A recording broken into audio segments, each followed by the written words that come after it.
Oi, turma, tudo bem? Como é que vocês estão? Estão gostando da matéria de nutrição? Estão entendendo?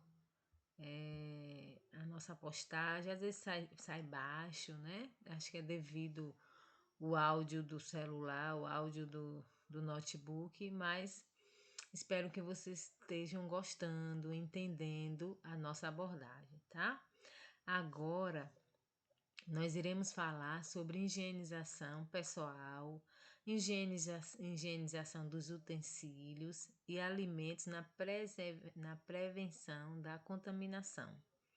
Vamos dar uma abordagem geral sobre isso, que é importante, né, na nossa vida, a higienização. Não adianta a gente pensar em saúde e não pensar na higiene, na manipulação dos alimentos, como manuseá-los, como armazená-los, como higienizá-los. Isso faz parte também, né, da nossa saúde, de a gente ter saúde. Então, o que é higiene?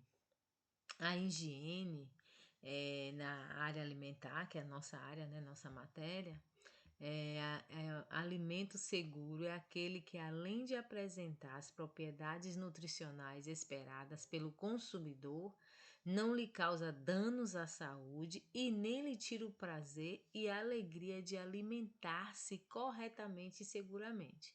Então, quando você higieniza bem os seus alimentos, o alimento da sua casa, da sua família, onde você está trabalhando, ele evita, né, danos à nossa saúde. Você higienizando, você já tem uma segurança. Além de comer alimento saudável, a gente precisa higienizá-lo bem.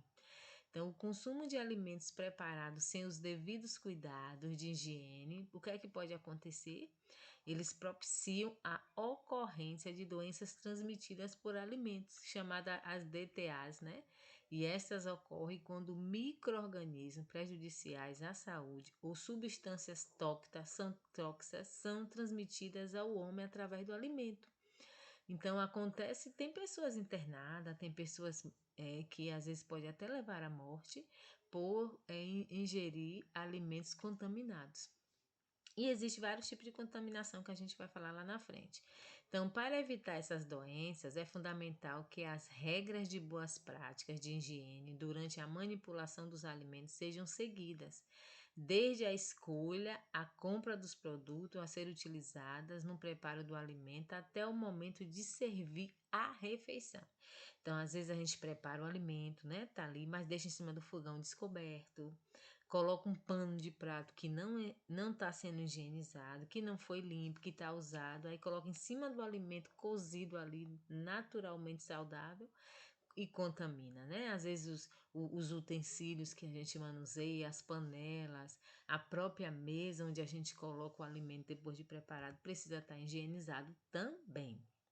Existem vários tipos de contaminação. A gente vai falar sobre, em primeiro lugar, a contaminação física. O que quer dizer essa contaminação física? Ocorre quando qualquer tipo de material ou partícula cai no alimento e com isso torna-se possível visualizar ou sentir algum objeto estranho no alimento. Por exemplo, fio de cabelos, pode acontecer, né?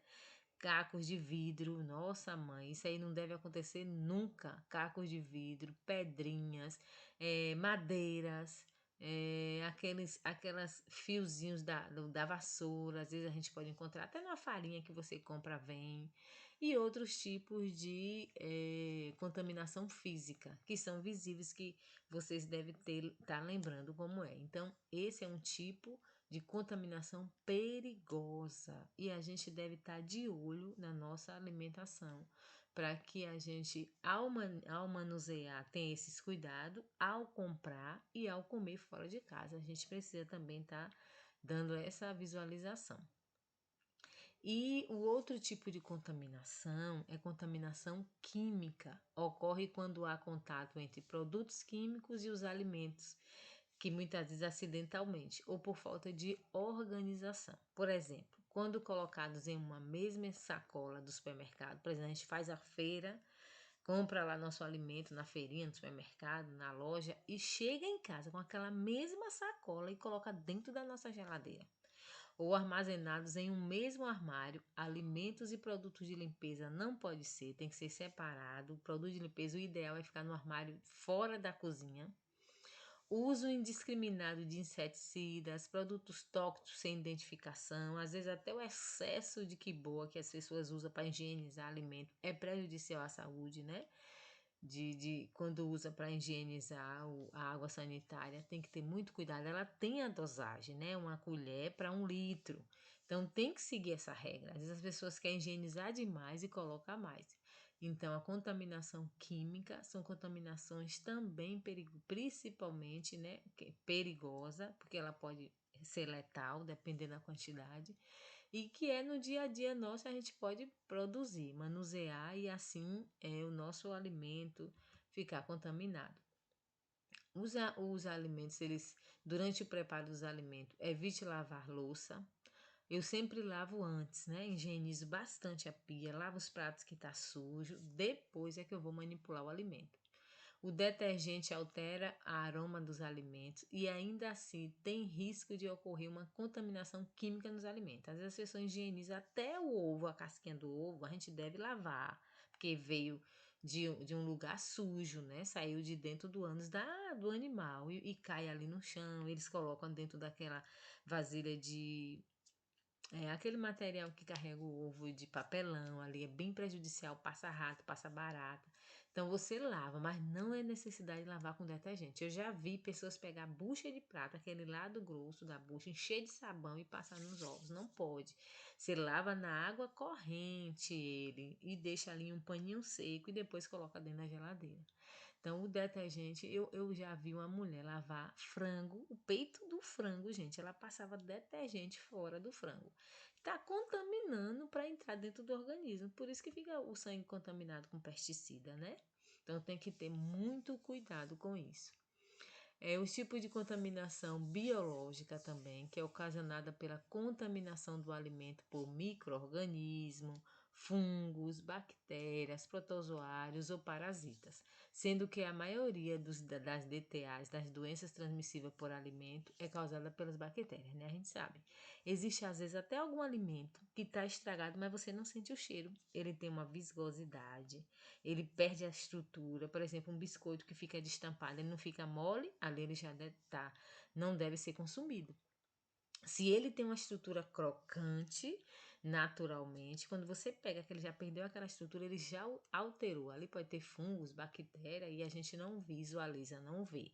E as bactérias, elas são vistas só o microscópio, né? A gente não tem assim a visão de vê-la, mas a gente sente muitas vezes o cheiro, o odor do alimento altera, né? E a estrutura do alimento, como eu tô falando. Por exemplo, o presunto. Presunto, gente, queijo, eles são altamente perecíveis. E tem gente que compra o presunto, fica na geladeira visgando, lava e depois utiliza. Não pode. Carne mudou de textura, mudou de cor, o cheiro ficou característico forte, é para ser descartado, jogado no mato, não reaproveitado. Até um feijão, que às vezes fica de um dia para o outro, né? Ele não fica mais.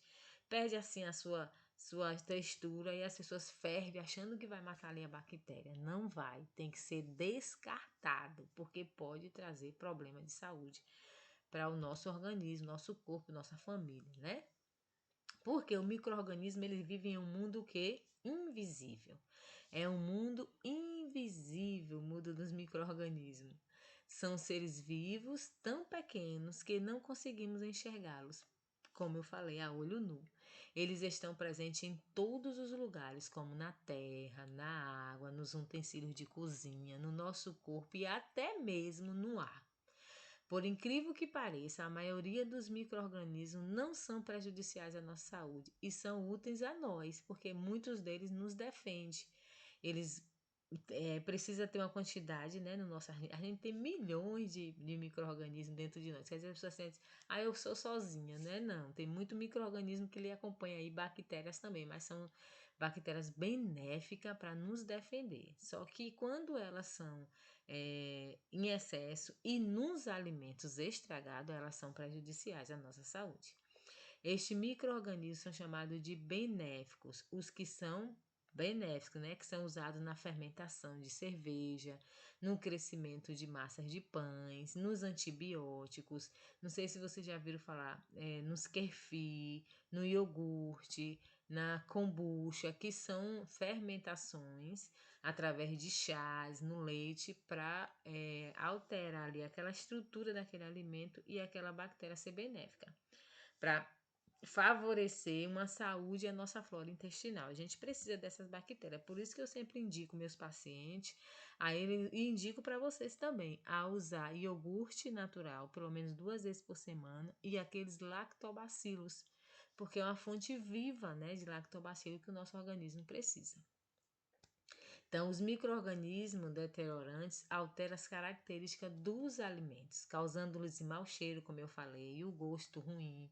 Já os micro-organismos patogênicos são aqueles que causam doença nas pessoas, porém não necessariamente estragam o alimento.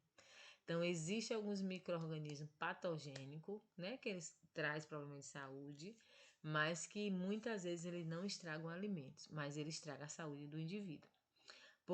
Por causar uma doença, as bactérias patogênicas precisam se multiplicar em um grande número e para isso necessita de tempo, temperatura adequada para ele se produzir, água e nutrientes. Porque você sabia que os micro-organismos eles precisam do nutriente que a gente precisa? Ele precisa da água, do oxigênio, né? Muitos precisam é, da temperatura, uma temperatura elevada, uma temperatura baixa. Às vezes as pessoas dizem assim, eu vou pegar água da torneira, uma água que não é saudável, e vou colocar no gelo, no congelador, porque aquela temperatura vai matar. Engana-se. Tem micro-organismo que ele fica em latência ali, enquanto o gelo está ali na parte sólida, ele está ali em latência. Quando o gelo começa a derreter, ele começa a se desenvolver e ficar vivo novamente. Então, eles precisam disso. Vocês sabiam que até o sal pode dar micro-organismo? A pimenta, que são alimentos bem ácidos, fortes, né? E mesmo assim ainda tem bactéria. A laranja, a casca da laranja pode apodrecer, né? Existem temperaturas, por exemplo, na temperatura quente, na temperatura 100, 90, 80, 70, 60 graus, as bactérias morrem, elas não sobrevivem a uma temperatura quente. Na temperatura mediana é uma zona de perigo. Nessa temperatura as bactérias se proliferam de 50, 40, 30 a 10. Uma temperatura menor, nessa temperatura as bactérias não se proliferam. Elas ficam em sono, em latência, como eu falei. Não se reproduz, mas muitas vezes não morre. Então temos que ter cuidado com essa temperatura aqui, ó, que é a temperatura em que a maioria dos nossos alimentos, né? A gente come em 40, 39 graus, 35 graus, nesse grau para baixo, porque é a temperatura do nosso corpo, né? 36, 35, 25, então tem que ter cuidado quando formos nos alimentar, fazer a escolha alimentar, olhar a temperatura dos nossos alimentos, porque eles são mais liberais para produzir bactéria. Então tem que estar bem tampado, bem higienizado, bem enxuto, bem lavado, para quando a gente utilizar eles, a gente ter uma segurança maior. E existe também a higienização pessoal nossa. As pessoas que estão em contato direto com os alimentos devem seguir normas de higiene, sendo educadas para desempenhar as funções dentro dos padrões exigidos de uma higiene e de limpeza. O elemento humano é o manipulador de alimentos, que em suas atividades, entra em contato direto com o alimento através de quê? Da mão. A gente não pega nos alimentos através da mão. Então, as nossas mãos precisam ser, bem higienizada, lavada no dorso da mão, bem lavada com as unhas, e bem enxaguada, porque nós vamos manipular o alimento, certo? Esse cuidado não pode deixar de ter. Tomar banho diariamente, a gente sabe que precisa. Manter os cabelos protegidos, né? Se tá na cozinha, coloca uma touca, amarra os cabelos. Unhas curtas, limpas, sem esmalte para unhas. Higienizar corretamente, constantemente as mãos.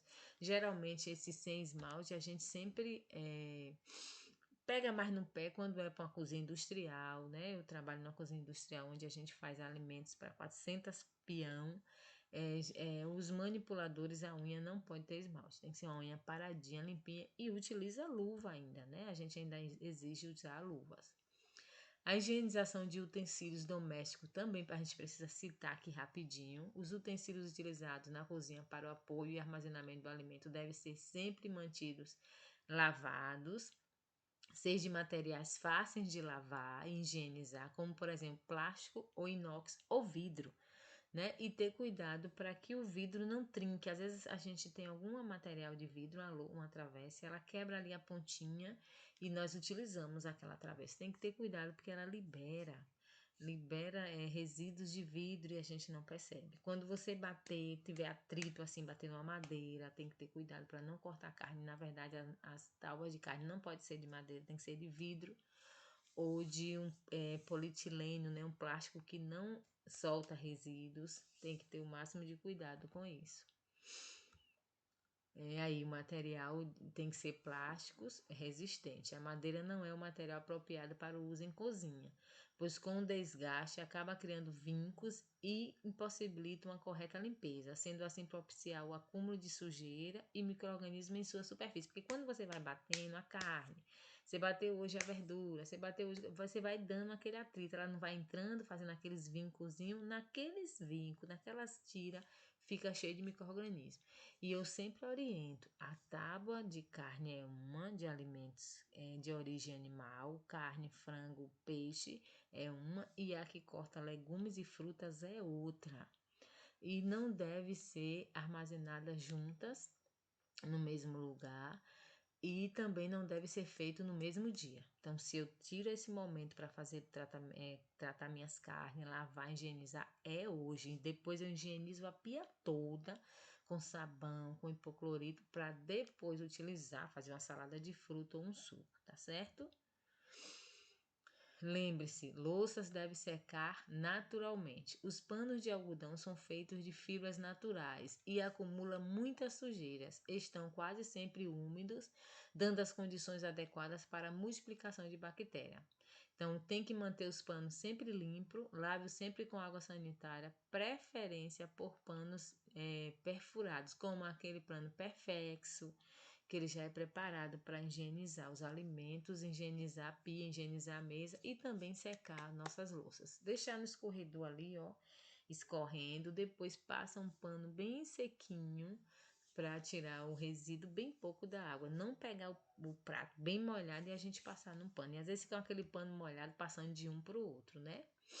Outra coisa aí que é séria, as esponjas de lavar louça pode ser um ótimo local para as bactérias se multiplicar, pois ficam úmidas e com o resto de alimentos entre as fibras. Essas esponjas devem ser substituídas toda semana e deve ser desinfetada todas as noites. Colocar ela dentro da quiboa, ou eu sempre boto assim, dentro de uma vasilha de vidro, você bota um pouquinho de quiboa com sabão e bota dentro do micro-ondas e deixa poucos segundos. Aí ela dá aquela fervida, ela mata as bactérias. Aí você coloca lá para usar de novo. E trocar toda semana, que é tão barata, né? Ao final do uso, lave e enxague as esponjas muito bem. Mergulhe-se por 5 minutos em uma solução de 2 colheres de sopa de água sanitária por 1 litro de água. Torce bem e deixe em local seco, nunca sobre o sabão. E às vezes a gente deixa lá no sabão, né? O tempo todo ali. Então são detalhes que a gente precisa estar cuidando. Acondicionamento do lixo. O lixo deve ser mantido em sacos plásticos dispostos em recipiente com tampa. As lixeiras com pedal facilitam o manuseio do lixo e impede que a pessoa toque em uma área contaminada durante o preparo de alimentos. Nunca deixe lixeira sobre a pia, pois estas também são um foco de contaminação para a comida. Às vezes você vai dar risada, né? Que a maioria do costume é botar lixeirinha ali na pia. Você compra uma lixeira, a minha fica do lado da pia no chão e até maior. Cabe mais alimentos, né? Mais resíduos, porque aquela da pia são pequenininhas, enche rápido. Aí você compra uma de pedal, de plástico mesmo, simples, e deixa ali do ladinho da pia. E você sempre trocar o lixo ali todos os dias para que a lixeira mantenha limpa também, né? Que ela também é um caminho de contaminação. E lembre-se, antes de começar a cozinhar, verifique se o ambiente e os utensílios e louças estão bem limpos. Trabalhe com organização e bom apetite, tá? Espero que vocês tenham gostado. Um forte abraço e até a próxima aula. Beijão!